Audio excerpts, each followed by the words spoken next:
Alors nous allons prendre nos Bibles dans le livre d'Ésaïe chapitre 6.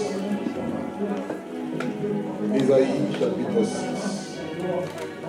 Merci encore pour ta parole. Merci de nous inspirer, de nous l'inspirer. Merci parce que l'Esprit est vie. Merci parce qu'elle va faire quelque chose, va nous faire du bien. Elle va nous, Seigneur, mon Dieu, nous écrire. Pour accomplir, Seigneur, la vision, ton plan par rapport à Dieu, sur le dernier. Honneur, gloire et louange te soient rendues à toi seul, Jésus. Au nom de Jésus, je viens ainsi prier, Seigneur. Amen. Ésaïe chapitre 6, nous lisons le premier verset jusqu'au verset 8. Il déclare: l'année de la mort du roi Osias, je vis le Seigneur assis sur un trône très élevé, et le corps de sa robe qui remplissait le temple. Et de séraphins se tenaient au-dessus de lui, et ils avaient chacun 6 ailes, 2 dont ils se couvraient la face, 2 dont ils se servaient ou se couvraient les pieds, et 2 dont ils se servaient pour voler. Ils criaient l'un à l'autre et disaient: Saint, Saint, Saint, l'Éternel des armées, et toute la terre est pleine de sa gloire.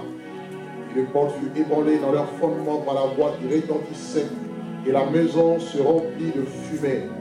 Alors je dis: malheur à moi, car je suis perdu, car je suis un homme dont les lèvres sont impures, et j'habite au milieu d'un peuple dont les lèvres sont impures, et mes yeux ont vu le roi, l'Éternel des armées.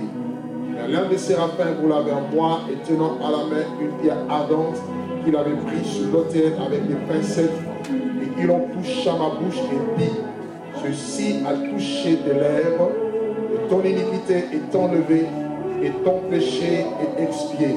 Le verset qui nous intéresse, c'est le verset 8, Ésaïe chapitre 6, verset 8.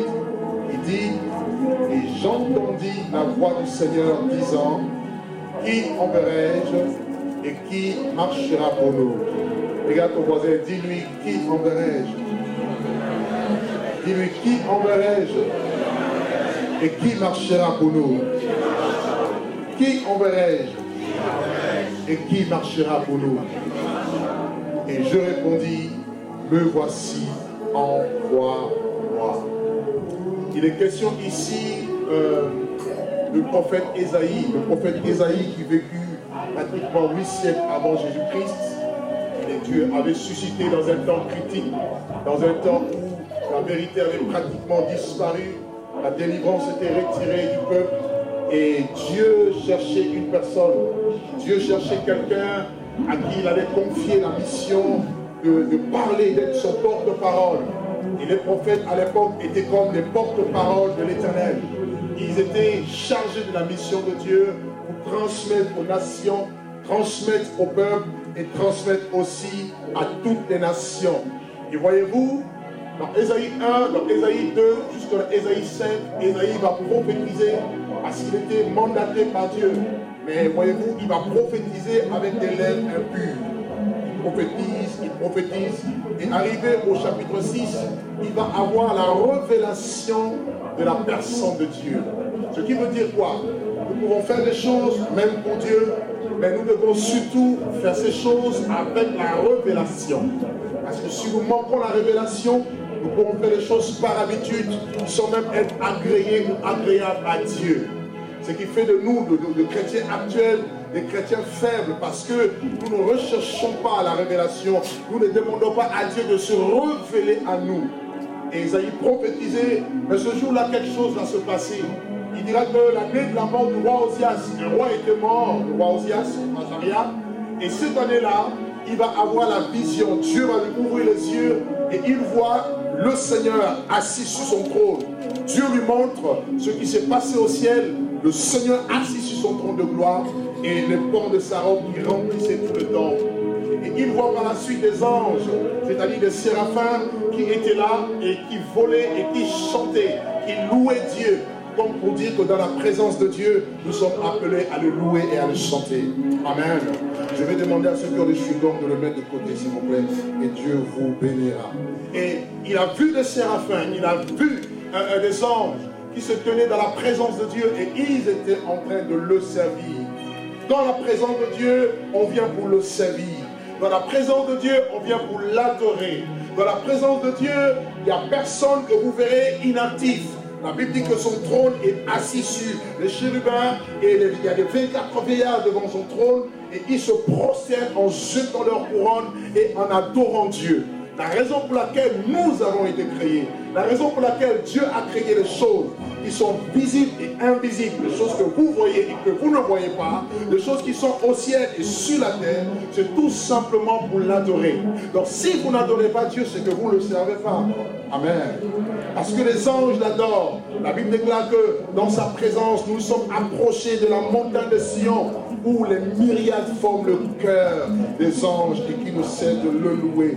Et Dieu, par la suite, il va voir les portes qui vont s'ébranler par la voix des anges qui retentissaient et la maison est remplie de fumée. C'est-à-dire la maison qui est le temple de Dieu, le ciel était rempli de la présence de Dieu, de la nuée de sa gloire. Alors Ésaïe va dire, malheur à moi. Personne ne lui a dit son état, personne ne lui a décrit son état, mais la révélation de Dieu dans la vie d'une personne va amener, tu verras ton propre état, tu verras ta propre nature vis-à-vis de Dieu. Alléluia. Parce que Dieu est lumière, devant lui tout est éclairé, tout est lumière, tout est nu et découvert devant lui. Et il commence à dire, malheur à moi car je suis perdu. Je suis un homme dont les lèvres sont impures. Et j'habite au milieu d'un peuple dont les lèvres sont impures. Donc cela veut dire quoi? Ésaïe prophétisait avec des lèvres impures? Oui. Ésaïe habitait au milieu d'un peuple dont les lèvres sont impures? Oui. Mais Dieu a voulu que ce jour-là, que ses yeux voient le roi assis sur son trône.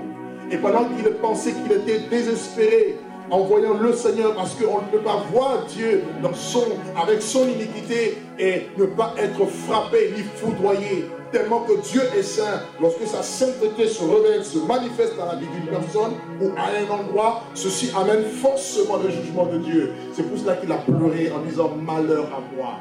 Et pendant qu'il raisonnait, il pleurait, un ange va lui dire, va voler vers lui, au verset 6 de Ésaïe 6. Il dit, mais l'un des séraphins vola vers moi et tenant à la main une pierre ardente qu'il avait prise sur l'autel avec des pincettes, et il en toucha ma bouche.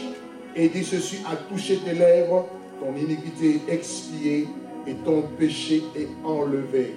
Donc il fallait que Dieu puisse enlever son péché pour que Ésaïe puisse être justement le porte-parole de Dieu. Et après ce travail de purification par cette pierre qui peut être l'image de Jésus-Christ, qui est la pierre pour rejeter ceux qui bâtissaient, qui est devenue la principale de l'homme, car seul Jésus peut ôter le péché. Aucune pierre dans ce monde peut enlever votre iniquité.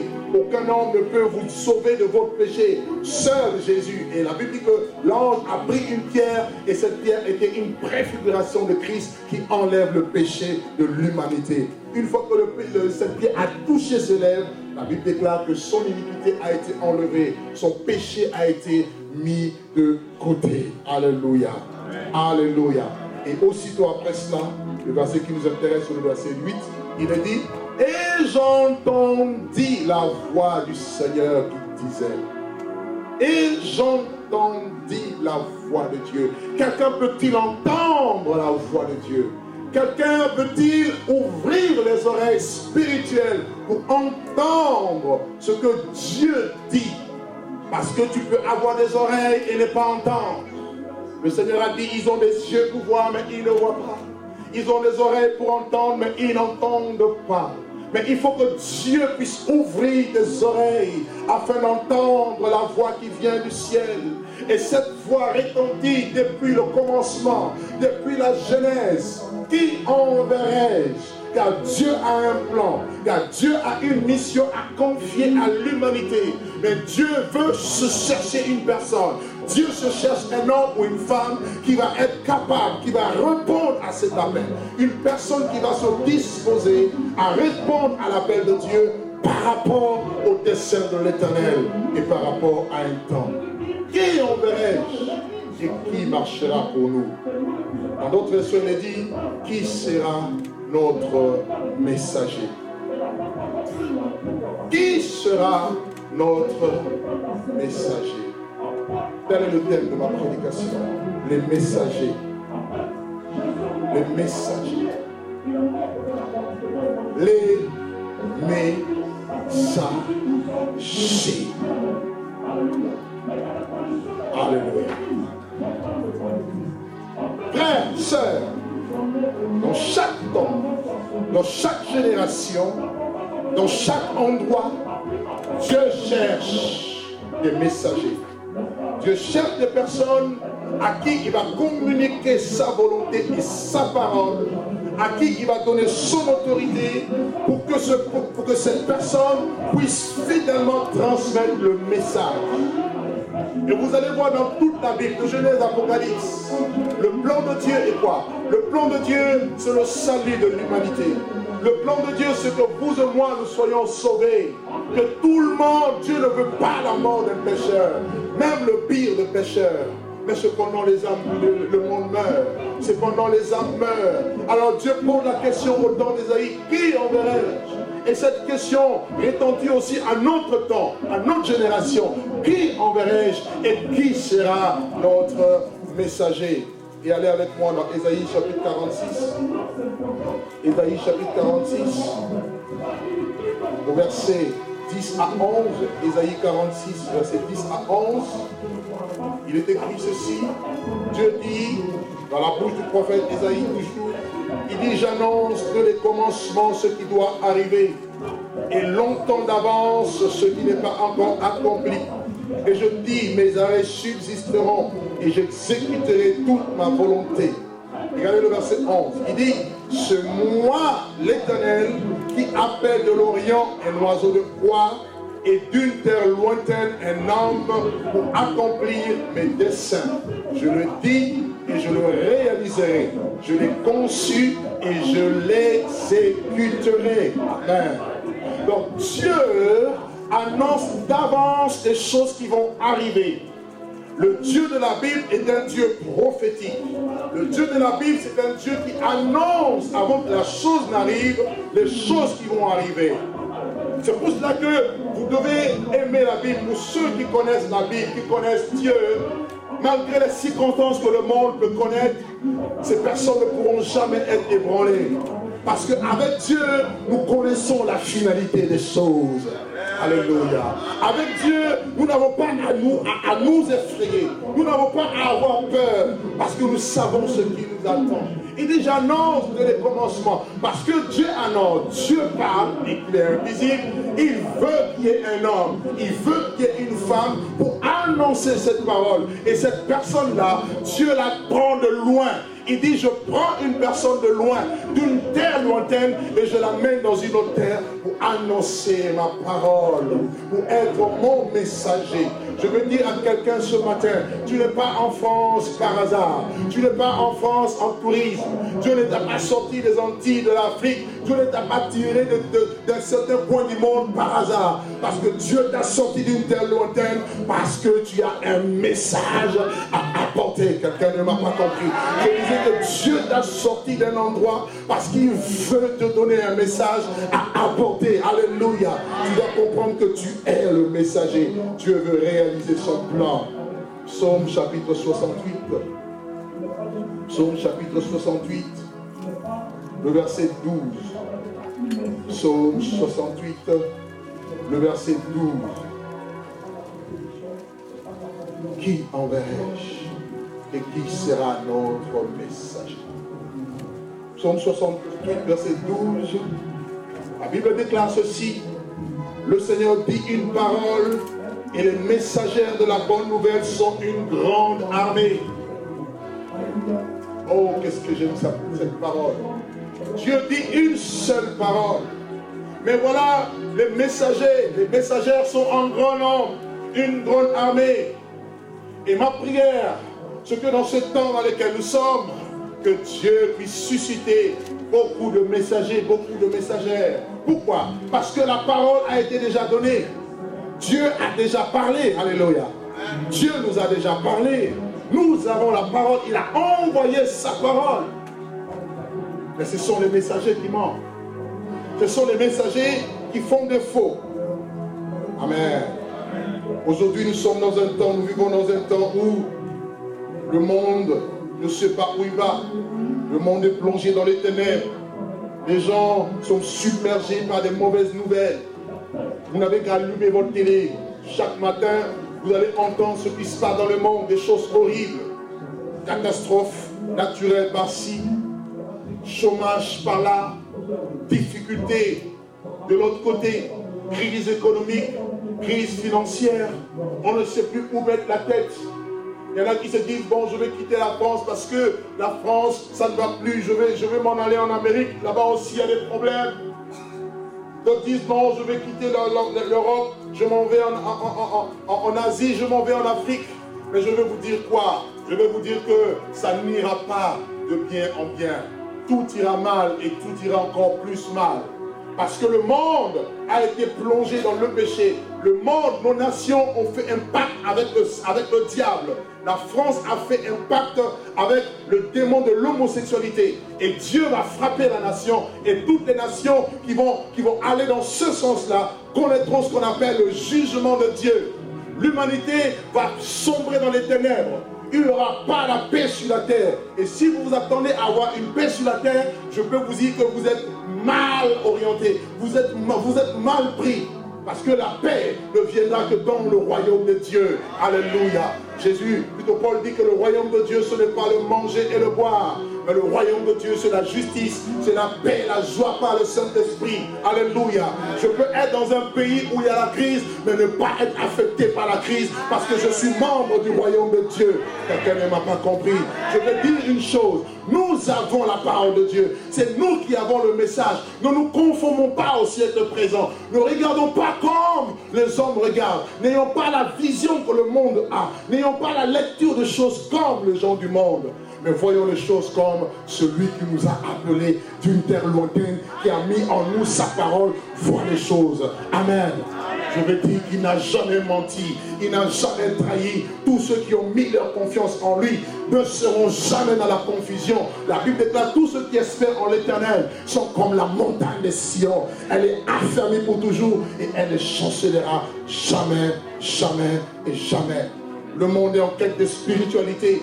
Le monde cherche le repos. Le monde cherche la paix. Le monde cherche le bonheur. Le monde cherche, oui, la tranquillité. Tout le monde court après les choses de ce monde, les choses qui vont rester. Frère, je peux vous dire qu'il y a un chaos qui est là. Il y a un chaos, il y a une crise, il y a des problèmes de santé, il y a des problèmes dans les familles, il y a des problèmes, oui, dans nos sociétés, il y a les guerres, il y a la haine, il y a toutes sortes de mauvaises nouvelles. Donc, je vous déconseille d'allumer tous les jours votre télé et de regarder ce qui se passe. Je vous conseille au contraire d'ouvrir votre Bible qui est remplie de bonnes nouvelles. Quelqu'un ne m'a pas compris. La Bible déclare que la foi vient de ce qu'on entend. Et ce qu'on entend vient de la parole de Dieu. Ton incrédulité aussi vient de ce que tu entends. Tu entends qu'il y a chômage, tu commences à trembler. Ne tremble pas. Quelqu'un ne m'a pas compris. Je veux dire à quelqu'un, ne sois plus secoué. Ne sois plus emporté à tout vent. Reste solide, reste stable, tout en croyant et en confessant le Seigneur en qui tu as cru. Amen. Qui enverrai-je et qui marchera pour nous? Et cette question a été répondue par le Seigneur de gloire. Jésus-Christ est la seule personne qui a répondu à cette question de manière parfaite. Dieu cherchait un homme. Dieu cherchait une personne pour sauver l'humanité. Il n'y a eu personne qui était capable. Dieu n'a pas envoyé un ange, mais Dieu a envoyé son propre fils Jésus. Dans le livre de Jean chapitre 3, le verset 16, il est dit, car Dieu a tant aimé le monde qu'il a donné son fils unique, Jésus, afin que quiconque croit en lui ne périsse point, mais qu'il reçoive la vie éternelle. Tu n'as voulu ni holocauste ni offrande, mais tu m'as formé un corps et je viens pour faire ta volonté. Amen.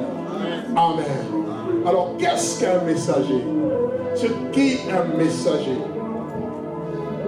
Dieu cherche des messagers, alors tu dois comprendre qui est un messager. Premièrement, un messager, c'est une personne qui est chargée de transmettre un message. Un messager, c'est une personne chargée de transmettre un message ou encore une information. Un messager, c'est aussi une personne qui est porteur de vie, de la parole de Dieu. C'est ça un messager. Un messager, c'est un porteur de message, un porteur de vie. Un messager est aussi un envoyé de l'Éternel. Un envoyé de l'Éternel. Cela veut dire quoi? Cela veut dire que Dieu cherche des gens à envoyer. Dieu est là, il nous regarde, il regarde le monde. Qu'est-ce que je peux envoyer? Et quand il pose la question, il attend la réponse. Et la réponse ne vient pas de Dieu. La réponse vient de toi. Comme au temps d'Ésaïe, Ésaïe dit, me voici, envoie-moi. Alléluia. Qui veut être messager ici? Ah, c'est pas tout le monde, hein? Il y en a qui ne veulent pas être messager. Que Dieu vous bénisse quand même. Amen. Alors je parlerai aujourd'hui des gens qui veulent être messagers. Des gens qui veulent répondre à l'appel de Dieu. Alors, en ce qui concerne les messagers, dans la Bible, vous devez noter qu'il y a au moins 3 ou 4 catégories de messagers dans la Bible. La Bible présente au moins 4 catégories, 4 types, 4 sortes de messagers. D'accord? Le premier type de messager que nous voyons dans la Bible, c'est ce que la Bible appelle les anges. La première catégorie, ce sont les anges. D'accord? Les anges. Le mot ange vient du grec agélos. D'accord? Ange vient du grec agélos et qui signifie messager. Donc quand vous parlez des anges, un ange n'est rien d'autre qu'un messager. Agélos, un messager. D'accord? Et dans Hébreux chapitre 1er, le verset 14, venez avec moi. Hébreux chapitre 1er, le verset 14, la Bible parle un peu des anges ici. Hébreux au chapitre 1er, le verset 14. J'espère que tout le monde a sa Bible. Hébreux chapitre 1er, le verset 14. Il est dit quoi? Ne sont-ils pas tous des esprits au service de Dieu, envoyés pour exercer un ministère en faveur de ceux qui doivent hériter du salut? Donc les anges, d'après la Bible, ce sont des esprits, mais qui peuvent aussi prendre la forme humaine pour se manifester ou venir auprès des anges. Vous comprenez? Et les anges ne sont pas à notre service. Dieu les envoie pour transmettre des messages ou encore pour soutenir son peuple dans le moment de difficulté. La raison pour laquelle il ne faut jamais, jamais invoquer des anges. Il y a des personnes, quand elles prient, elles demandent des anges. Oui, ange Gabriel, viens. Quand tu appelles un ange, c'est un démon qui va venir. Parce que les anges sont au service de Dieu. Nous prions Dieu et Dieu envoie ses anges. Amen. Est-ce que je suis clair? Je ne veux pas entendre, j'ai entendu une fois quelqu'un qui priait, ange, viens un peu m'aider dans cette situation. Lorsque tu invoques les anges comme ça, ce sont les démons qui vont venir. Parce qu'une des caractéristiques du diable, c'est quoi? La Bible dit que le diable se déguise aussi en ange de lumière. C'est aussi un esprit qui peut prendre la forme humaine et venir aussi te parler, venir aussi être à tes côtés. Donc il faut faire attention. Il faut prier Dieu et c'est Dieu qui envoie des anges. Mais laissez-moi vous dire que le ministère des anges est très biblique. Et le ministère des anges, nous le voyons aussi bien dans l'Ancien Testament que dans le Nouveau Testament. Vous savez que Abraham a rencontré des anges. Il les a vus parce qu'il était spirituel. Il avait les yeux d'esprit. Il a vu 3 hommes qui passaient, mais il avait reconnu que c'était des anges. Il y a des anges qui peuvent aussi vous apparaître. Dans le Nouveau Testament, nous voyons beaucoup de chrétiens. Nous voyons Étienne, nous voyons Philippe, nous voyons Paul. Nous voyons Pierre. Lorsque Pierre était en prison, Dieu a dépêché un ange pour le délivrer, pour le libérer de cette prison, alors que l'église se mettait en prière. Donc le ministère des anges est public. Et pour que le ministère des anges soit manifesté dans la vie d'une personne et dans la vie d'une œuvre, il faut que cette personne-là ait une vie de prière. Plus vous avez une vie de prière, plus l'armée céleste est disposée à travailler avec vous.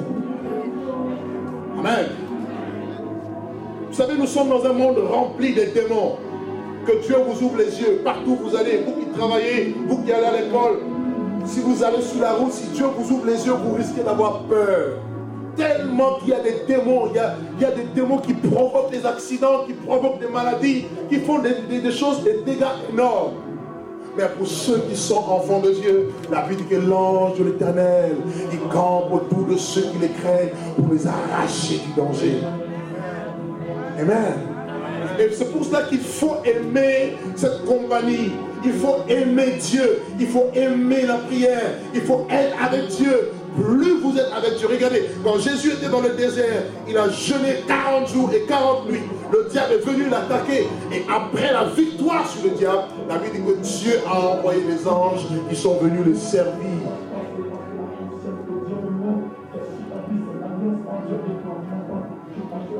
Et les yeux spirituels. Et en parlant des anges, l'auteur d'Hébreux nous dit quoi? Dans Hébreux chapitre 13, le verset 1er, il dit de persévérer dans l'amour fraternel et de ne pas oublier l'hospitalité. Pourquoi? Parce qu'il y a des gens qui ont logé des anges sans le savoir. Quelqu'un peut venir vous demander de l'argent, quelqu'un peut venir vous approcher. Ne soyez pas charnel. Vous pouvez rencontrer un ange et cet ange-là, peut-être qu'il peut prendre la forme de quelqu'un, peut-être un clochard, ou je ne sais pas, quelqu'un de méprisable. Mais ne méprisez pas parce que c'est un ministère qui existe. Qui veut rencontrer des anges ici? Vous êtes sûr que vous n'aurez pas peur? Vous savez, quand l'ange arrivait quelque part, comment un certain type d'ange, Gabriel, sa présence quelque part, ça faisait peur. Imaginez, vous êtes seul dans votre pièce, dans votre chambre, et puis tout à coup, il y a une lumière éblouissante, et un être vous apparaît et vous salue. Imaginez un peu, tu es toute seule dans ta chambre, il y en a qui risquent de fuir. Ils sont glorieux. Comme ça. Moi j'aime les anges. Alléluia. Et dans la catégorie d'anges, vous avez plusieurs types d'anges. La Bible nous parle de séraphins. On a vu dans Ésaïe 6, qui sont dans la présence de Dieu, qui adorent Dieu. La Bible nous parle de chérubins. Les chérubins, ils sont aussi appelés les 4 êtres vivants. C'est eux qui sont sur le trône de Dieu. À Ézéchiel 1, Apocalypse 4 et 5 en parle. Vous voyez? La Bible nous parle d'un archange qu'on appelle Michel. Lui, c'est le chef de guerrier. Lorsque le peuple de Dieu est attaqué, il se lève et il combat pour le peuple de Dieu. Il y a des combats qui ne sont pas à notre niveau. Sachez-le. Il y a des combats spirituels à un niveau, vous avez besoin d'une aide. Vous avez besoin que Dieu puisse envoyer une armée d'anges. Regardez, quand Daniel a commencé à prier, le Daniel 9, la Bible dit quoi? Daniel, le jour où Daniel a eu à cœur de prier, Dieu a envoyé le message par l'archange Gabriel. Mais l'ange a été retenu pendant 21 jours et il fallait que Daniel persévère dans le jeûne et dans la prière. Donc par la persévérance de Daniel, dans le jeûne et dans la prière, Dieu a envoyé Michael pour que Michael délivre Gabriel. Amen. Amen. Il y a des anges qui peuvent aussi vous apporter des bonnes nouvelles. La réponse à vos prières. Regardez Abraham. Abraham, il avait la promesse de Dieu. Abraham attendait, il attendait. Et un jour, lorsqu'il a vu ces 3 personnes, ces personnes sont rentrées chez lui. Vous savez ce qu'Abraham a fait? Abraham a demandé à ce que Sarah leur fasse une bonne nourriture. Quelqu'un a dit, le ventre n'est pas loin du cœur. Vous n'avez pas compris. Lorsque vous mangez très bien, vous bénissez aussi. Ou bien, regarde ton voisin, dit, il faut bien m'accueillir chez toi. On ne sait jamais. Les anges sont venus, Les anges ont mangé, ils ont mangé. Ah, ils ont dit, mais quelle sauce! Je suis sûr qu'ils ont même grignoté l'emploi là. Et un ange a dit, Sarah, là, hein? Vous connaissez le passage, non? Je vous donne à lire à la maison, Genèse 18, vous allez comprendre cela. Genèse 18, 1 à 10. Il dit, l'année prochaine, à la même époque, tu auras un enfant. Il dit, mais non, je suis stérile, je suis déjà âgé, c'est impossible. Mais non, rien n'est impossible à Dieu. Mais il fallait que les anges mangent d'abord.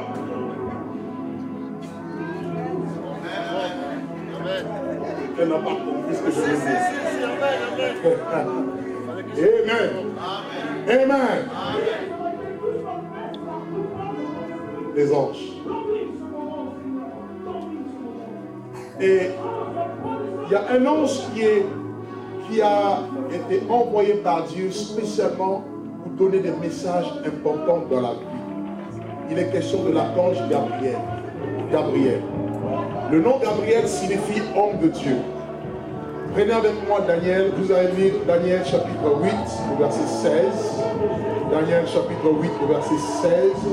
Daniel chapitre 9, le verset 21.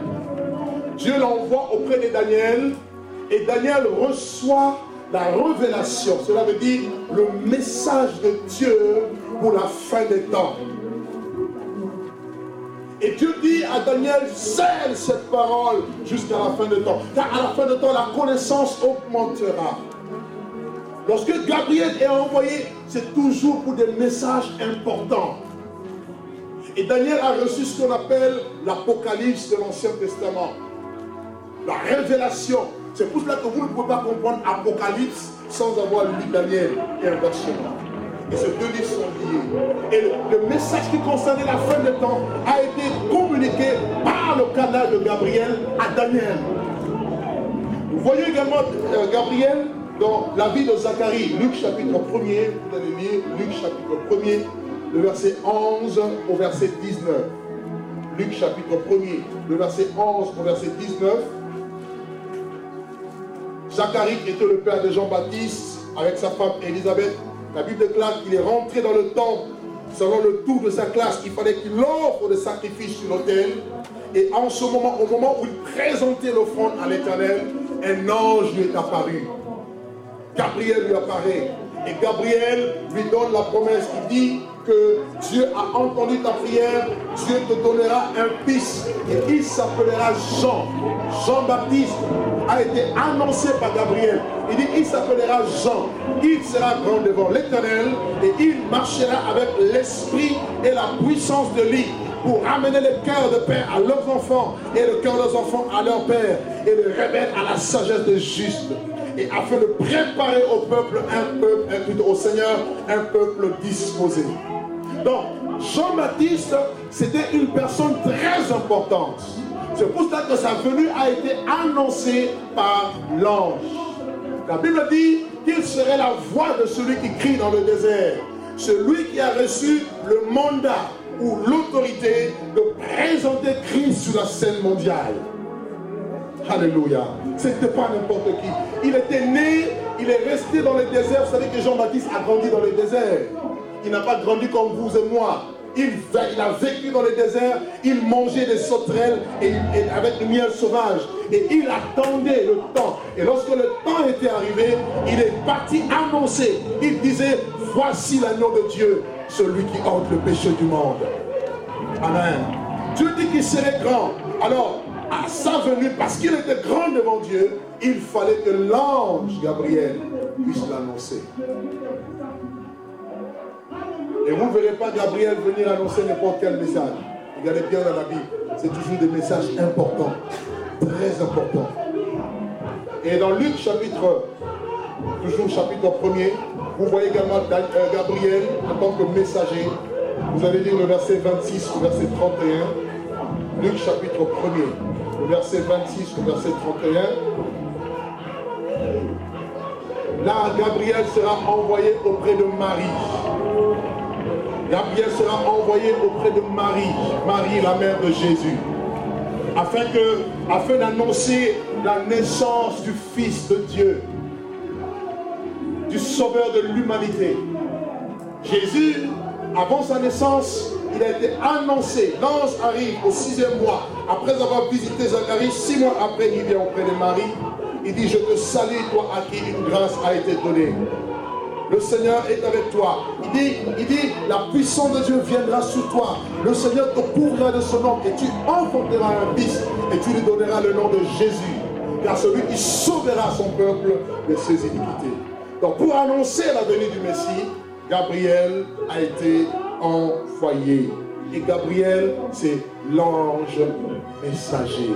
L'archange messager. Le chef de tous les anges messagers s'appelle Gabriel. Amen. Est-ce que vous avez compris? Très bien. Maintenant, vous avez un autre type d'ange que la Bible présente comme aussi un messager. C'est ce que la Bible appelle l'ange de l'Éternel. Deuxième type de messager, la Bible l'appelle l'ange de l'Éternel. L'ange de l'Éternel. Deuxième type, deuxième catégorie de messagers, l'ange de l'Éternel. Alors, l'ange de l'Éternel, notez, c'était rien d'autre qu'une préfiguration de Jésus-Christ. Ce qu'on appelle aussi la théophanie. C'est-à-dire, avant que Jésus ne vienne en chair, il est venu se présenter lui-même aux gens. Mais comme le temps n'était pas encore accompli pour lui, il prenait la forme de ce qu'on appelle l'ange de l'Éternel. C'est pour ça que vous allez voir que la Bible parle de l'ange de l'Éternel que dans l'Ancien Testament. Amen. C'était le messager. Malachie chapitre 3. Malachie chapitre 3, le verset 1er. Malachie chapitre 3, le verset 1er. Regardez ce que la Bible dit. Dieu dit, voici, j'enverrai mon messager et il préparera le chemin devant moi. Et soudain entrera dans son temple le Seigneur que vous cherchez est le messager de l'Alliance. Donc ici, l'ange de l'Éternel est aussi appelé le messager de l'Alliance. L'ange de l'Éternel est aussi appelé le messager de l'Alliance. Pourquoi? Parce qu'il devait introduire le monde dans la nouvelle alliance par le sang qui devait couler à la croix. Amen. Amen. L'ange de l'Éternel a été envoyé à Abraham. L'ange de l'Éternel a été envoyé à Gédéon. Si vous lisez Juge chapitre 6 à partir du verset 11. L'ange de l'Éternel fut envoyé à Manoah pour annoncer l'avènement de Samson. Et beaucoup de personnes ont eu aussi la visitation de l'ange de l'Éternel. Mais à partir du Nouveau Testament, quand Jésus est venu, on ne parle plus de l'ange de l'Éternel. Parce que l'ange de l'Éternel est venu sous une forme humaine. Alléluia. Est-ce que vous comprenez? Il est venu sous une forme humaine. Hébreux chapitre 1er. Hébreux chapitre 1er, le verset 1er au verset 2. Éphésiens, Hébreux chapitre 1er, le verset 1er au verset 2. Là nous voyons l'avènement de l'ange de l'Éternel. La Bible dit, après avoir autrefois et à plusieurs reprises et de plusieurs manières parlé à nos pères, par les prophètes, Dieu dans ces derniers temps nous a parlé par le Fils. Il a établi héritier de toutes choses et par lui il a aussi créé l'univers. Donc Dieu a utilisé les prophètes pour parler autrefois. Et dans ce dernier temps, Dieu a parlé par le Fils. Celui qui est le messager. La Bible dit 1 Timothée chapitre 2, le verset 5. 1 Timothée 2, 5. Il y a un seul Dieu et un seul médiateur entre Dieu et les hommes, Jésus-Christ, homme. Alléluia. Alléluia. Le troisième type de messager que je voudrais parler avec vous, c'est Jean-Baptiste. Le troisième type de messager, c'est Jean-Baptiste. Jean-Baptiste. Ésaïe chapitre 40. Ésaïe chapitre 40, le verset 3 au verset 5.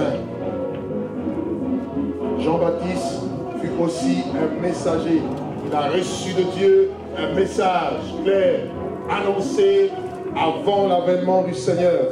La Bible dit dans Ésaïe chapitre 40, verset 3, verset 5, une voix crie, préparez au désert le chemin de l'Éternel, aplanissez dans les lieux arides une route pour notre Dieu. Que toute vallée soit exaucée et que toute montagne et toute colline soient abaissées. Que les coteaux s'échangent en plaine et les défilés étroits en vallons. Alors la gloire de l'Éternel sera révélée et au même instant toute chair la verra, car la bouche de l'Éternel a parlé. Amen. Comme je disais tantôt, il fallait que le Messie vienne et Dieu va dépêcher un ministère spécial. Jean-Baptiste a eu un ministère spécial. Jésus a dit, c'est lui qui était l'Élie qui devait venir pour rétablir toutes choses. Vous voyez? Et il est venu avec un message. Son message, c'était quoi? Il avait un seul message, un message simple. Répentez-vous, car le royaume des cieux est proche. Amen. Il a prêché le baptême de la repentance. Il a dit, moi je vous baptise, d'autres vous amener à la repentance. Mais celui qui vient après moi est plus puissant que moi. Je ne suis même pas digne de délier la courroie de ses chaussures. Mais lui, il vous baptisera du Saint-Esprit et de feu. Et quand ce jour-là, Jésus arrivait à son baptême, pendant qu'il passait, personne ne l'avait su. Personne ne savait que c'était le Messie. Mais Jean, parce qu'il avait l'Esprit, l'Esprit était en lui. Et il a vu celui qui baptisait de l'Esprit passer. Il dit, voici celui-ci qui est l'agneau de Dieu, celui qui ôte le péché du monde. Il a annoncé le Seigneur dans la scène mondiale. Il a baptisé Jésus. Jésus n'avait pas besoin du baptême, mais il fallait qu'il soit baptisé pour que le ciel s'ouvre et que la voix parle et que l'Esprit descende et que tout le monde entende que Jésus est le Fils bien-aimé venu de Dieu. Il a réussi son travail, sa mission. Il était un messager fidèle. Lorsque on lui a appris que Jésus baptisait beaucoup plus que lui, il dit non. Il dit, il faut que moi je diminue et que Jésus croisse. Il connaissait sa place, il connaissait sa position, il savait sa mission. Je veux dire à quelqu'un, si tu as une mission venant de Dieu, tant que ta mission n'est pas encore accomplie, rien ne peut t'arriver. Si tu es appelé de Dieu et si tu as reçu un appel venant de Dieu pour être un messager, tant que la mission que Dieu t'a confiée n'est pas encore réalisée ni concrétisée, tu ne peux jamais mourir. Personne ne pourra mettre la main sur toi. Je dis bien personne. C'est pour cela que tu dois savoir ce à quoi Dieu t'a appelé. Pourquoi est-ce que tu existes? Pourquoi est-ce que tu pries? Pourquoi est-ce que tu sers Dieu? Dieu a une mission avec toi. Jean a prêché le royaume des cieux. Le royaume des cieux est proche. Il a prêché la repentance. Et le quatrième type de messager, ce sont les disciples de Jésus. Les disciples de Jésus. Prenez avec moi Jean chapitre 17. Jean chapitre 17. Et nous allons lire le verset 18. Si nous pouvons le lire tous ensemble. Jean chapitre 17, le verset 18. Tout le monde a trouvé? Nous lisons 1, 2, 3. Comme tu m'as envoyé dans le monde, moi aussi, je les ai envoyés dans le monde. Je disais Jean chapitre 17, le verset 18. Nous pouvons le relire encore une deuxième fois. Comme tu m'as envoyé dans le monde, je les ai aussi envoyés dans le monde. Donc ici, c'est Jésus qui parle. Il est en train de faire ce qu'on appelle dans la Bible la prière sacerdotale, avant même sa mort.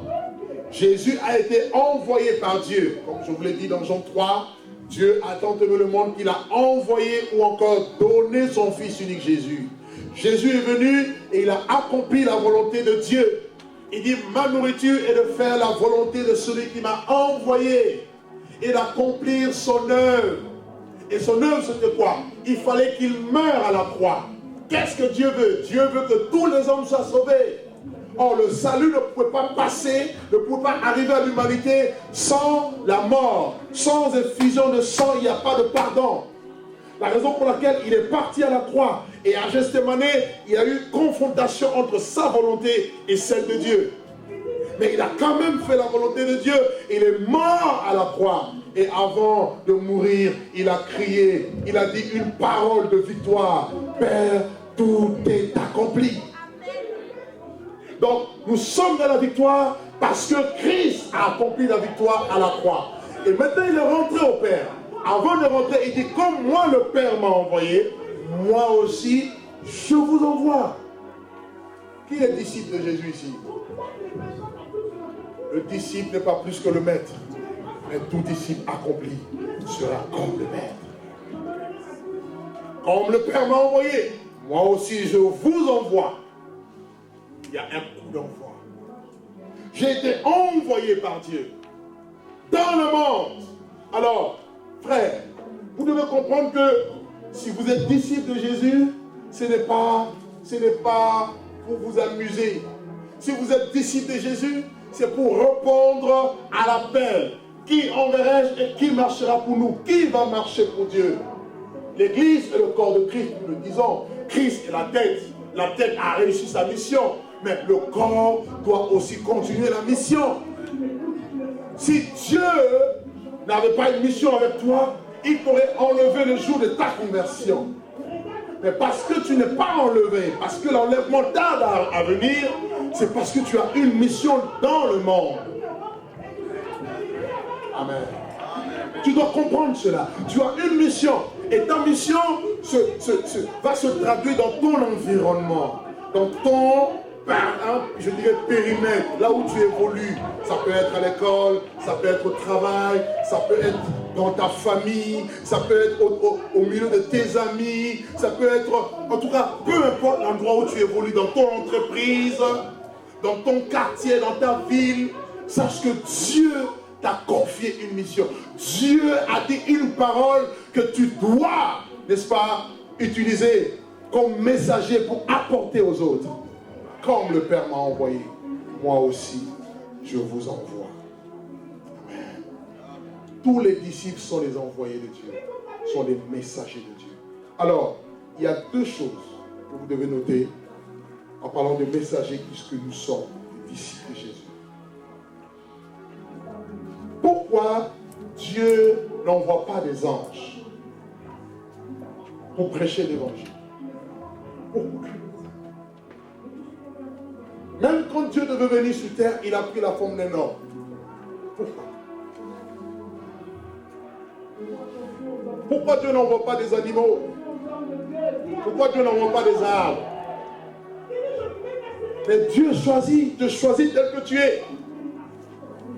Et il veut que toi, tu puisses être messager. Que toi, tu puisses faire le travail. Et la première raison, vous la retrouvez dans le livre de Psaume au chapitre 104.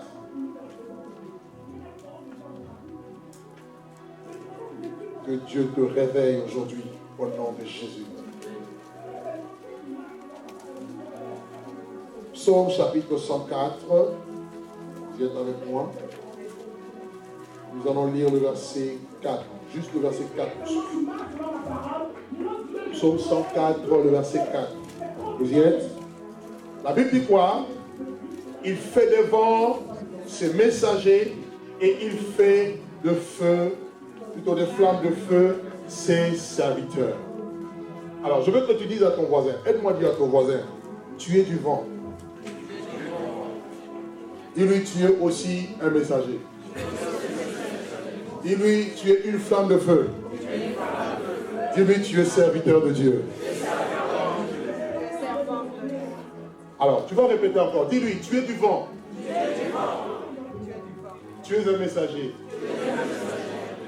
Tu es une flamme de feu. Et tu es serviteur. Qu'est-ce que ce monsieur nous dit? Est-ce que nous sommes des vents? Oui. C'est vrai, les anges sont des vents. Mais la bonne nouvelle que je t'annonce ce matin, c'est que toi aussi tu es du vent. Tu veux comprendre cela? Tu es du vent. Je ne parle pas de ceux qui ne sont pas disciples. Hein. Si tu es disciple de Jésus, si tu es enfant de Dieu, tu es du vent aussi. Alors, regardez ce passage. Prenez avec moi Jean chapitre 3. Jean chapitre 3, regardez un peu ce que Jésus nous dit. Il y a eu un entretien entre Nicodème et Jésus. Jésus lui parle de la nouvelle naissance. Jean chapitre 3, nous allons juste lire le verset 8. Jean chapitre 3, le verset 8. Jésus dit ceci. Le vent souffle où il veut, et tu en entends le bruit, mais tu ne sais ni d'où il vient, ni où il va. Il en est ainsi de tout homme qui est né de l'esprit. Alors, qui est né de l'esprit ici? Et si tu es né de l'esprit, c'est que tu es enfant de Dieu. Donc, si tu es né de l'esprit, la Bible dit que tu es aussi du vent. Et en tant que vent, tu es aussi messager. Or, le vent souffle. Tu entends juste le bruit. La raison pour laquelle, lorsque l'église est née, la Bible dit qu'il y a eu un bruit. Le jour de la Pentecôte, et des langues semblables à des langues de feu leur apparurent séparées les unes des autres et se posèrent sur chacun d'eux, et ils furent tous remplis du Saint-Esprit. Ils étaient du vent. Tu en entends le bruit, mais tu ne sais ni d'où ce bruit vient, ni où il va. Je veux dire à quelqu'un, parce que Dieu nous choisit comme de messagers, parce que Dieu m'établit comme messager, je suis du vent. Et personne ne sait d'où je viens, et personne non plus ne sait où je vais. Parce que je viens du ciel, et je suis venu en mission sur terre, et je m'en vais au ciel. Quelqu'un ne m'a pas compris. Je disais en tant que messager, je viens du ciel, j'ai une mission sur la terre et je m'en vais au ciel. Je suis comme du vent. Or, prenez vos mains, attrapez le vent. Personne n'arriva à t'attraper. Je suis du vent. Et je veux dire à quelqu'un, ni le diable, ni les sorciers, ni les démons, ni le système, ni les hommes, ni qui que ce soit ne peut m'arrêter parce que je suis un vent. Le vent que je suis, c'est pire qu'une tempête. C'est pire qu'une tornade. Et c'est un vent, lorsqu'il passe, il détruit, il ramollit les œuvres du diable. Lorsque ce vent passe, oh mon Dieu, les vies sont sauvées. Lorsque ce vent passe, il y a quelque chose. On entend les bruits. Et je prophétise aujourd'hui, et je le proclame dans ta vie. On entendra le bruit. Que quelque chose s'est passé dans ta famille. Parce qu'un messager est passé quelque part et il a porté le message. Je suis un messager. Je suis un vent. Et le temps est arrivé pour que Dieu souffle en moi. Je disais à quelqu'un, le temps est arrivé. Ce n'est plus un temps de rester assis. C'est le temps où le vent va souffler. Je disais, le vent va souffler et le vent soufflera encore. Oh, ça va souffler, ça soufflera encore. Non, quelqu'un ne m'a pas compris. Ça va souffler et ça soufflera encore. Quelqu'un ne m'a pas compris. Dis à ton voisin, je suis du vent. Oh, tous les sorciers, écoutez. Je suis du vent. Les démons, écoutez. Je suis du vent. Tu es appelé à avancer. Tu es appelé à aller de l'avant. Tu es appelé à prêcher l'évangile. Tu es appelé à glorifier Dieu. Tu es appelé à servir de Dieu. Il fait des vents des messagers. Et il fait des flammes de feu. Ses serviteurs. Power. Power. Power, mon frère. La puissance de Dieu. Oh, mon Dieu. Je suis du vent. Job chapitre 33, verset 4. Job 33, verset 4. Regardez ce que Job dit.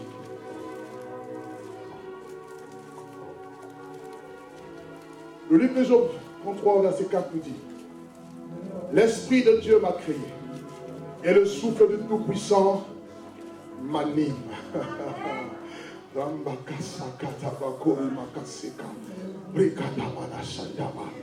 L'Esprit de Dieu m'a créé. Je ne suis pas seulement créé par mon père et par ma mère, mais j'ai l'Esprit de Dieu en moi. La Bible dit l'esprit qui se mouvait au-dessus des eaux avant que Dieu ne parle. C'est le même esprit qui m'a créé. C'est le même esprit qui m'a façonné.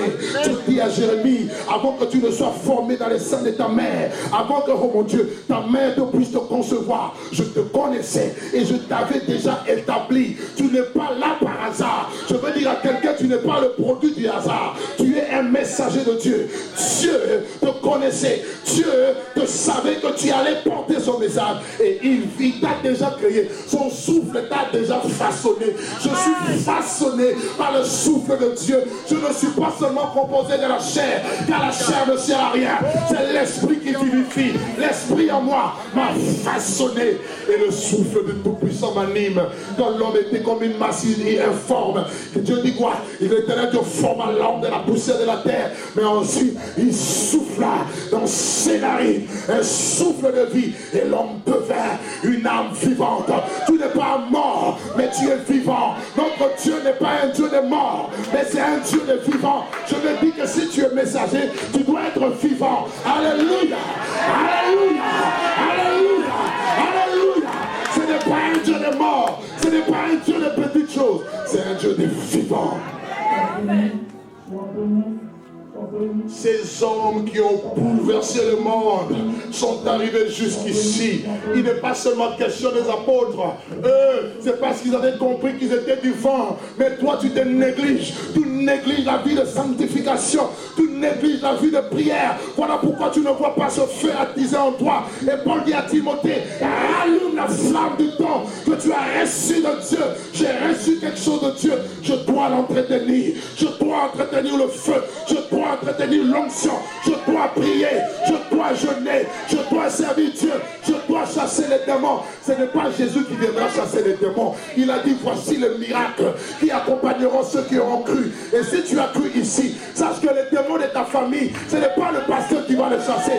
C'est toi qui dois commencer à chasser les démons. C'est toi qui dois commencer à guérir le malade.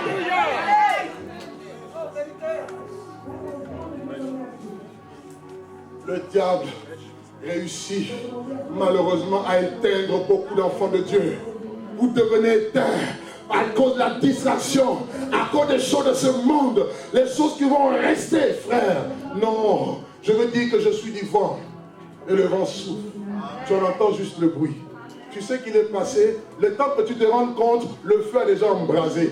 Lorsqu'on dit que le feu est passé par une forêt, on vient juste constater les cendres. Tu vas juste constater les dégâts dans le camp du diable dans la famille. Tu ne sais pas qui l'a fait. Moi j'ai la réponse, c'est moi qui le fais, parce que je suis vivant. Les temps que tu cherches pour m'attraper, quand tu attaques à gauche, tu m'amènes à droite. Tu m'attaques à droite, il m'amène devant. Tu m'attaques devant, il m'amène derrière. Tu m'attaques derrière, il m'amène là-haut. Je suis intouchable. J'aime ce film-là de français, là, Les Intouchables. Untouchable. Dis à ton ami, je suis intouchable. Même quand le diable envoie un poisson pour m'avaler comme Jonas, parce que la mission n'est pas finie, le poisson va me vomir. Non, même quand tout le monde dit que c'est fini, tu es un rejeton, tu vas pousser encore. Oh, tu es un palmier.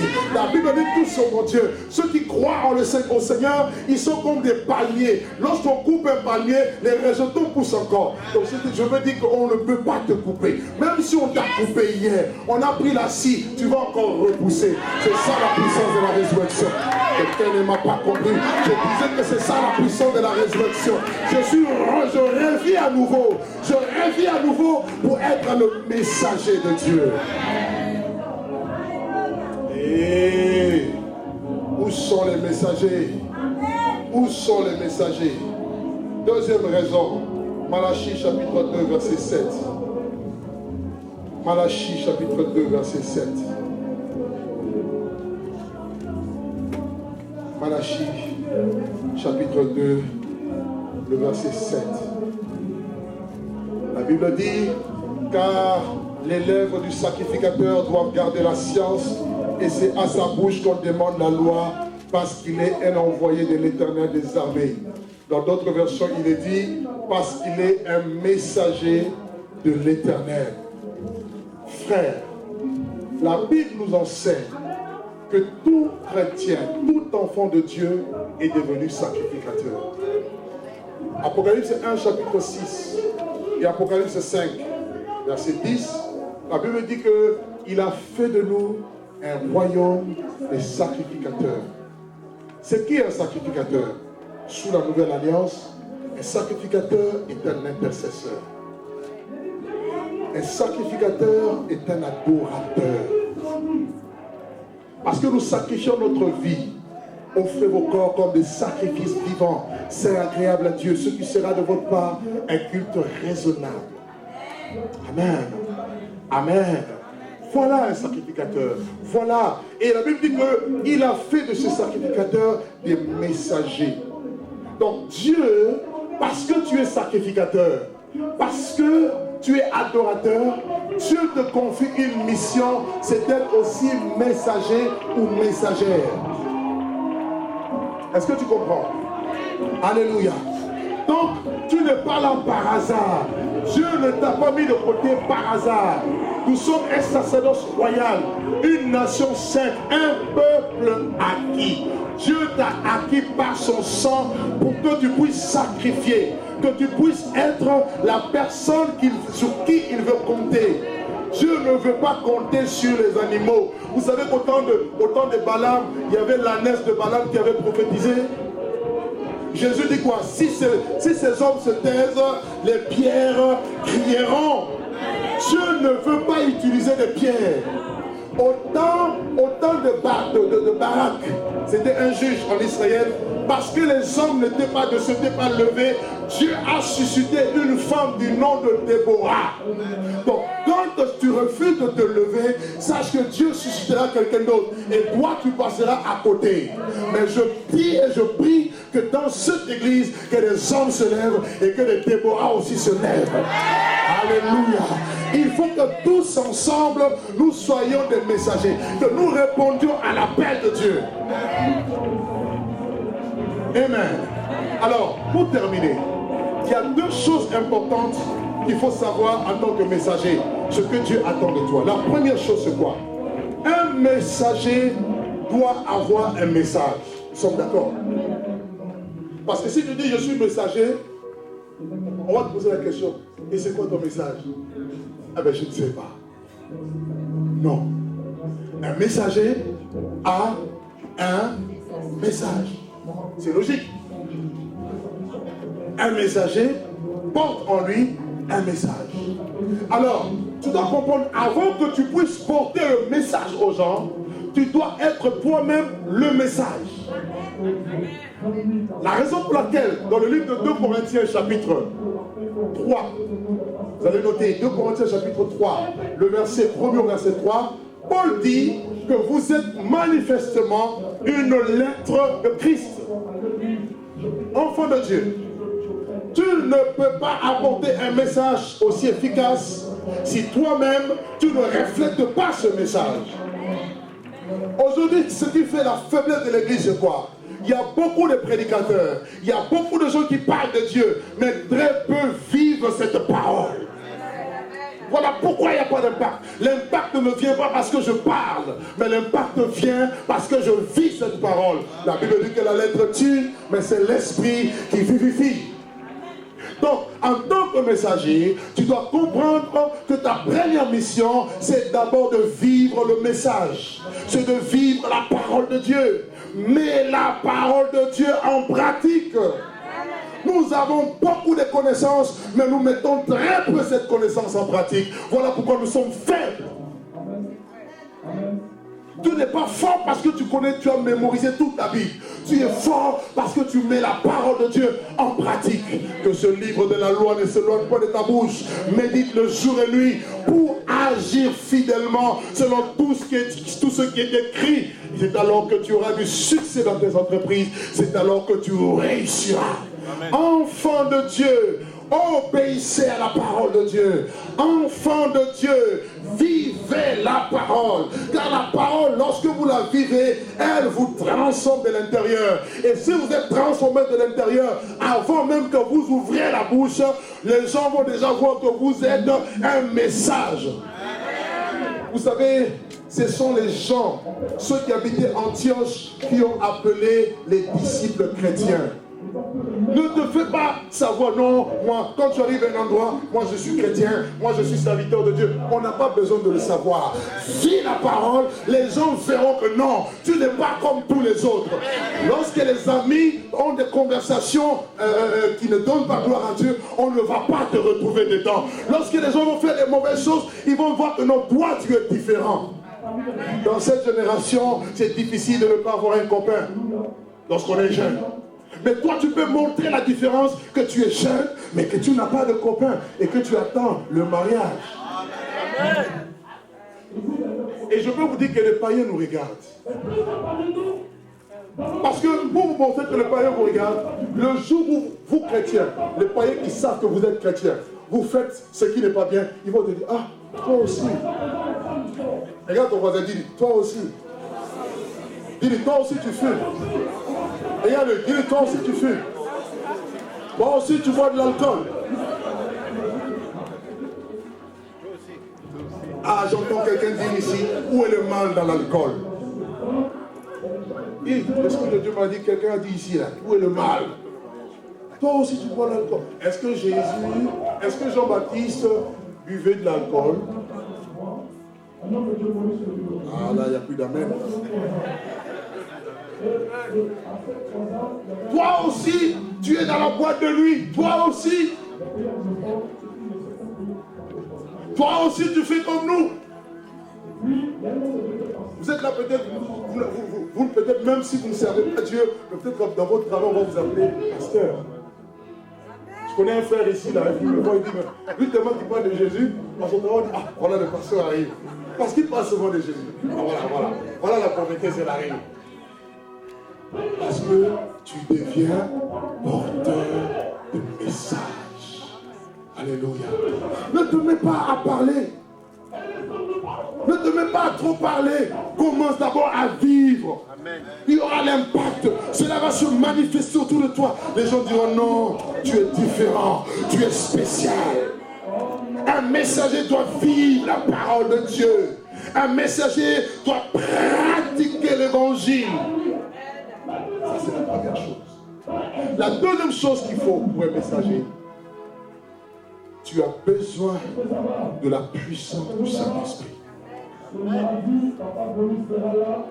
Dans Actes chapitre 1, le verset 8, Jésus dit, avant de monter au ciel, il dit, vous recevrez une puissance.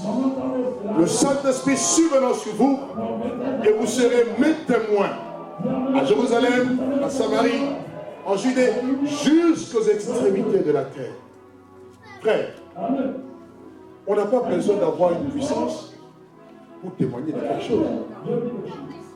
Est-ce que tous les témoins qui sont dans le monde, ils ont besoin de la puissance? Un témoin, c'est quelqu'un qui a vu, qui peut témoigner de quelque chose. Une chose qu'il a vu, entendu. Nous sommes d'accord.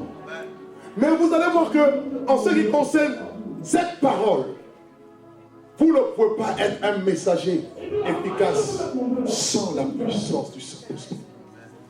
Vous allez vous étouffer, vous allez mourir et vous allez sécher. Parce que la parole de Dieu, c'est la seule arme devant laquelle Satan tombe. Et vous ne pouvez pas affronter Satan avec la chair. Ce n'est pas possible. Il y a besoin d'un revêtement de la puissance de Dieu pour annoncer le message. Quel message? Le message de la repentance. Quel message? Le message de la sanctification. Quel message? Le message du retour à Dieu. Quel message? Le message de la croix. Quel message? Le pardon pour nos âmes par le sacrifice de Jésus. Quel message? Le retour imminent de Jésus. Vous ne pouvez pas vous lever et annoncer cela. Vous allez voir qu'il y a des puissances occultes qui se lèvent et qui vont tout faire pour vous faire barrage. Vous allez même sentir en vous-même qu'il y a comme la timidité. Vrai ou faux? Quand il faut parler de Jésus, on est timide. Mais quand on parle d'autre chose, il faut entendre des cris, on rigole. Mais quand il faut parler de Jésus, on devient sage. La sagesse. Mais Paul dit, c'est une sagesse que nous prêchons parmi les parfaits. Sagesse qui n'est pas de ce monde, de ce siècle, ni de ce siècle qui va être réduit. Mais nous prêchons la sagesse de Dieu, mystérieuse et cachée. Donc, messager que tu es, tu dois désirer la puissance du Saint-Esprit. Paul dit à Timothée, il dit quoi Timothée? Il dit, Dieu ne nous a pas donné un esprit de timidité, mais son esprit nous remplit de force, d'amour et de puissance. Commence à rechercher la puissance de Dieu pour que le message que tu as. Je ne dis pas de connaître toute la Bible. Je ne parle pas ici d'être pasteur, apôtre, évangéliste. Je parle de messager. 2, 3 versets que tu connais suffisent pour changer la vie d'une personne. Une seule parole de Jésus suffit pour bouleverser une vie. Mais il faut que ça soit une parole accompagnée par la puissance du Saint-Esprit. Alléluia. Amen. Amen. Message. Porteur de message. Et Dieu cherche. Dieu regarde. Il regarde tout dans cette église. Qui va se lever pour commencer à prier? Qui va se lever pour parler de mon nom? Qui?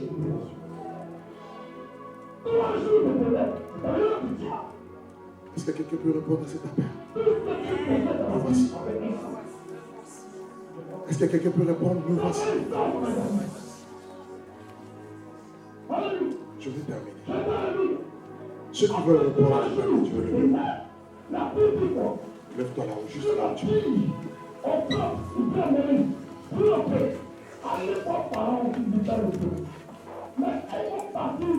Lève simplement ta main droite.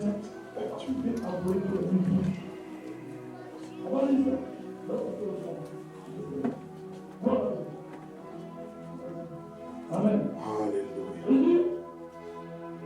Avec l'obscurité totale, pendant 3 jours sur l'Égypte. Durant ces 3 jours de Commence à prier. se voir les uns les autres. C'est la mort. Si bien que personne ne bouge chez soi, on doit la mettre pas de problème. Commence à prier Dieu.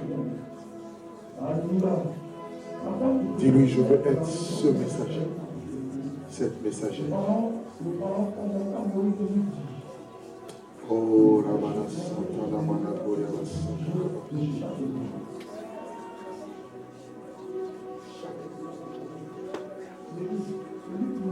Prie Dieu, prie Dieu.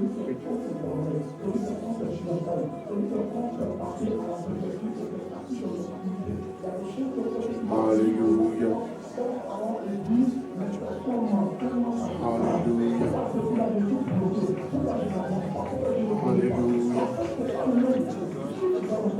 Alléluia. Seigneur, je veux être la personne que tu veux que je sois. Seigneur, je veux être ton messager. Je veux répondre, Seigneur, à ton appel aujourd'hui. Je te dis, me voici, Seigneur. Me voici tel que je suis, avec mes faiblesses. Seigneur, avec mes incapacités. Seigneur, avec mon cœur. Je veux embrasser, Seigneur, ta mission. Au nom de Jésus. Pendant que ta main est levée, tu vas faire avec moi cette prière. Seigneur Jésus, j'ai entendu ta voix aujourd'hui. Que tout le monde prie avec moi, ceux qui sont debout. Seigneur Jésus, j'ai entendu ta voix aujourd'hui. Je veux répondre à ton appel. Je dis oui à ton appel. Je dis oui à ta parole. Je veux être le messager ou la messagère pour annoncer ta parole autour de moi. autour de moi, dans ma famille, dans mon entourage, dans mon entreprise, dans mon école. Je veux publier ton nom. Je veux publier ta parole. Inscris ta parole dans mon âme, dans mon cœur. Je veux être transformé pour être cette lettre que les hommes vont lire. Je veux être transformé pour être cette lettre qui sera lue et connue de tous au travers le monde. J'ai besoin de ta puissance. Enlève-moi la timidité. Enlève-moi la peur. Enlève-moi le doute. Enlève-moi tout obstacle à cet appel. Au nom de Jésus. Au nom de Jésus. Au nom de Jésus. Je veux te servir. Me voici. Me voici. Je me dispose. Je me dispose. Je te dispose de ma vie. Je te dispose de ma famille. Pour te servir. Moi et ma maison, nous servirons l'Éternel. Au nom de Jésus. Au nom de Jésus. Loin de moi la paresse. Loin de moi la paresse. Loin de moi la négligence. Et donne-moi le feu de ton esprit. Embrase mon cœur. Embrase ma vie.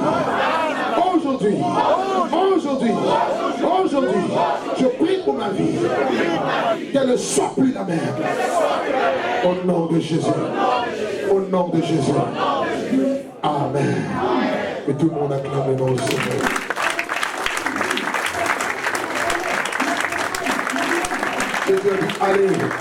Allez, faites toutes les nations de disciples. Allez, prêchez la bonne nouvelle à toute la création. Voilà ton appel. Voilà le message que Dieu te donne. Je vous prie de prendre place. Nous allons passer rapidement à la table du Seigneur. Alléluia. Alléluia. Il dit que vous pouvez aller dans le film au Seigneur. Vous pouvez même emmener vos familles. Ceux dont nous sommes péchés. Je veux dire, vous pouvez.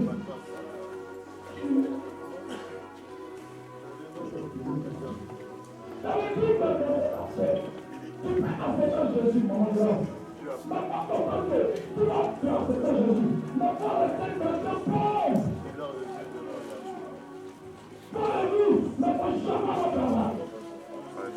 parole de Dieu nous dit dans le livre de Matthieu, chapitre 26, 28, verset 17, le premier jour de Pâques sans levain, les disciples s'adressèrent à Jésus pour lui dire: où veux-tu que nous te préparions le repas de Pâques?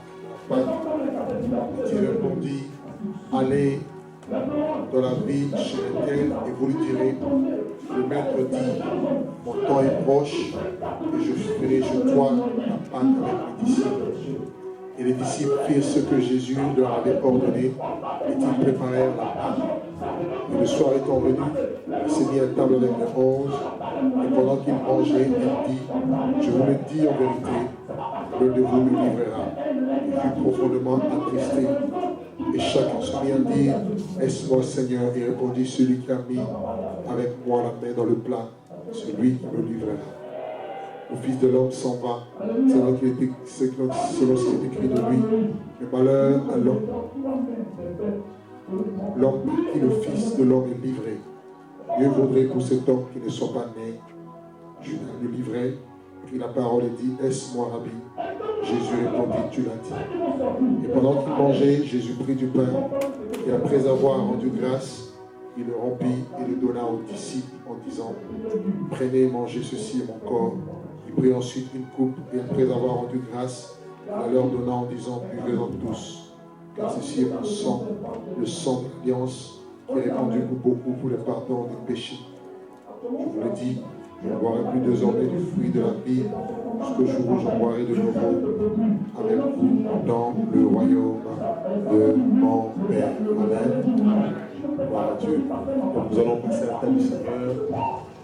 C'est en obéissance à ce que le Seigneur nous a dit. Le pain qui n'est pas le corps de Jésus, mais qui est un symbole le jus de raisin qui est aussi le symbole de son sang, le pain, le symbole de son corps. Et dit, faites ceci en mémoire de moi.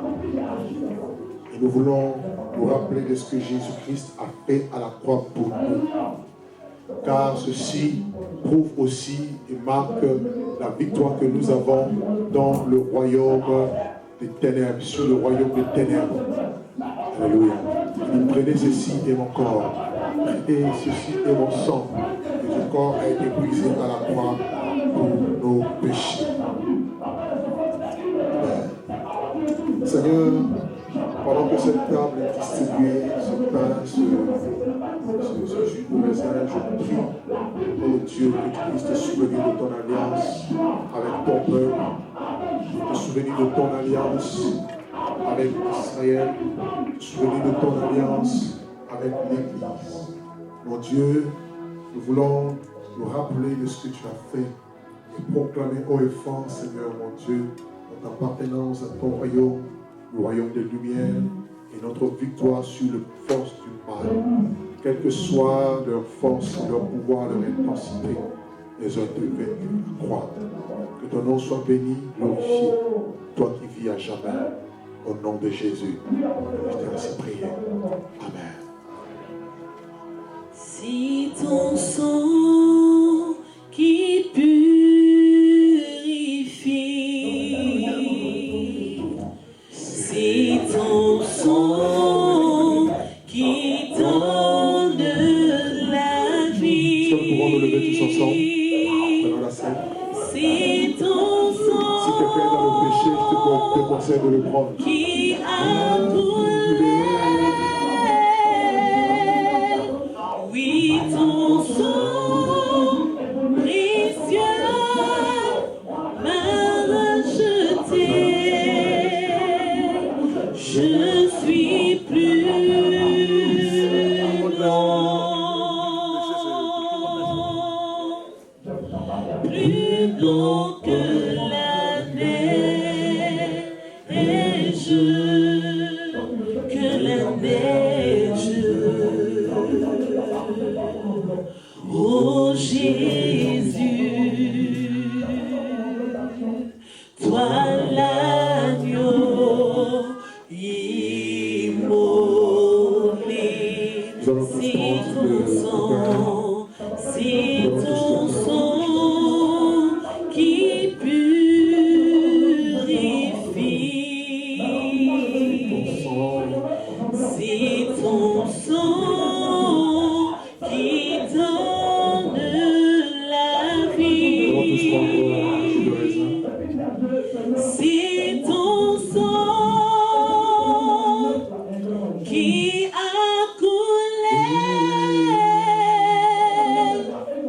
Oui, ton sang précieux m'a racheté.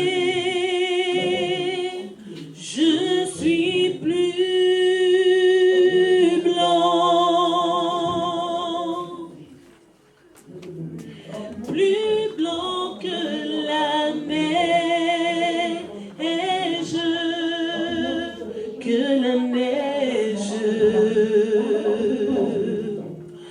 Oh Jésus.